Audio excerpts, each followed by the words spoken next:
Hi ಕನ್ನಡಿಗರೇ, ಇದು ಊಟಿಲಿರೋ ಮುರುಘಾ ದೇವಸ್ಥಾನ ಒಂದಿದೆ, ನಿಮಗೆ ತೋರಿಸ್ತೀನಿ ನೋಡಿ. ಇದೇ ಮುರುಘಾ ದೇವಸ್ಥಾನ, ಊಟಿಲಿರೋ ಫೇಮಸ್ಸು ಮುರುಘಾ ದೇವಸ್ಥಾನ. ಯಾಕಂದರೆ ಊಟಿಲಿ ಎಷ್ಟೋ ಜನಕ್ಕೆ ಇದು ಊಟಿಗೆ ಬರೋ ಎಷ್ಟೋ ಟೂರಿಸ್ಟರಿಗೆ, ಪ್ರವಾಸಿಗರಿಗೆ ಇದು ಇರೋದು ಎಷ್ಟೋ ಜನಕ್ಕೆ ಗೊತ್ತಿಲ್ಲ. ಇದು ಹೊರಗಡೆ ದೇಶದಲ್ಲಿರೋ ಮುರುಘಾದು ಏನಿದೆ ಅದೇ ಸ್ಟ್ಯಾಚ್ಯೂ ಥರ ಇಲ್ಲಿ ಮಾಡಿದ್ದಾರೆ. ಇದು ಮಾಡಿ ಒಂದು 50ರಿಂದ 60 ವರ್ಷ ಆಗಿರ್ಬೋದು ಅಂತ ಹಿರಿಕರು ಹೇಳ್ತಾರೆ. ನೋಡಿ, ನಾನು ನಿಮಗೆಲ್ಲ ಡೀಟೇಲ್ ಕೊಡ್ತೀನಿ.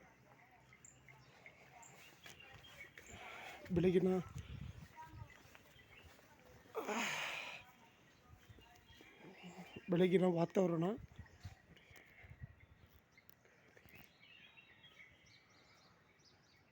ನೋಡಿ, ಎಷ್ಟು ಮುದ್ದಾಗಿ ಕಟ್ಟಿದ್ದಾರೆ. 50ರಿಂದ 60 ವರ್ಷ ಆಯಿತು ಅಂತ ಇದಕ್ಕೆ ಎಲ್ಲರೂ ಹೇಳ್ತಾರೆ ಹಿರಿಕರು.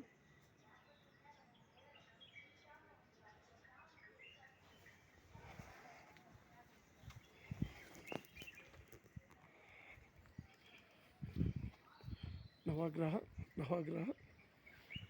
ಮೂರ್ತಿ.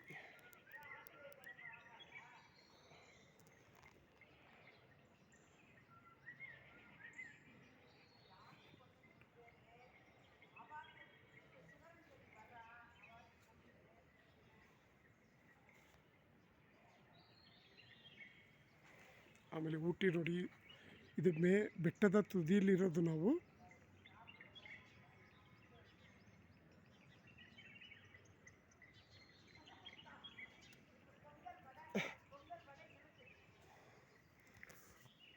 ಓಂ ಮುರುಘಾ, ಎಲ್ಲರೂ ಬೇಡ್ಕೊಡಿ, ಒಳ್ಳೆಯದಾಗಲಿ, ನಮ್ಮ ಕನ್ನಡ ಜನತೆಗೆ ಒಳ್ಳೆಯದಾಗಲಿ. ಇನ್ನೊಂದು ಮೇನ್ ವಿಷಯ ಏನಂದರೆ, ಕನ್ನಡಿಗರೇ, ದಯವಿಟ್ಟು ನನ್ನಿಂದ ನಿಮಗೆ ಒಂದು ಸಲಹೆ ಏನಂದರೆ, ದಯವಿಟ್ಟು ಬೆಳಗ್ಗೆ ಎದ್ದ ತಕ್ಷಣ ನೀವು ಚಿಕ್ಕ ಮಕ್ಕಳಿಂದ ಹಿಡಿದು ಹಿರಿಯರವರೆಗೂ ಕೂಡ ಎದ್ದ ತಕ್ಷಣ ಬೆಳಿಗ್ಗೆ ಖಾಲಿ ಹೊಟ್ಟೆಯಲ್ಲಿ 2 ಗ್ಲಾಸು ಬಿಸಿ ನೀರು ಖಂಡಿತ ಸೇವಿಸಿದ್ರೆ ಹೆಲ್ತಿಗೆ ತುಂಬ ಬೆನಿಫಿಟ್ ಇದೆ. ಖಾಲಿ ಹೊಟ್ಟೆಯಲ್ಲಿ 2 ಗ್ಲಾಸು ಬಿಸಿನೀರು ಸೇವಿಸಿ.